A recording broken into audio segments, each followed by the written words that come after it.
నేపాల్లో మందు తీసుకుందని చెప్పి ఒక వైన్ షాప్ ముందు నా బండి పార్క్ చేసిన రాయల్ ఎన్ఫీల్డ్. కొత్తగా చూస్తున్నారు ఫారినర్స్ అయితే, వాటితో సెల్ఫీలు దిగుడు, గ్రూప్ ఫోటోలు దిగుడు, ఒకడైతే డ్రైవ్ చేస్తా అని చెప్పి కీ అడుగుడు, పొట్టు తాగిరి పిచ్చి పిచ్చి చేస్తారు. ఒకసారి మందు తీసుకుందాం, అట్లా రేట్ ఎట్లా ఉన్నాయో కూడా చూద్దామని చెప్పి ఒకసారి లిక్కర్ ప్రైస్ చూడండి. ఇది మన ఇండియన్ బ్రాండే, సిగ్నేచర్ తీసుకున్నా. ఇది క్వార్టరే. ఎంఆర్పి రేట్ వచ్చేసి 623 రూపాయలు ఉంది. కానీ నేను వైన్ షాప్లో తీసుకున్నా, వాడు 780 రూపాయలు తీసుకున్నాడు. అంటే ఆల్మోస్ట్ 500 రూపాయలు అన్నట్టు. అంటే మన ఇండియాలో 320 రూపాయలు, ఇక్కడ 500.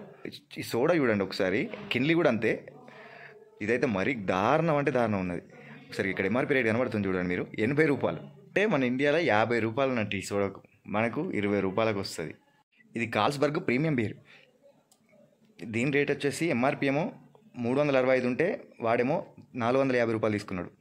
అంటే మన ఇండియన్ కరెన్సీలో 280. లిక్కర్ అయితే చాలా ఎక్స్పెన్సివ్ ఉంది.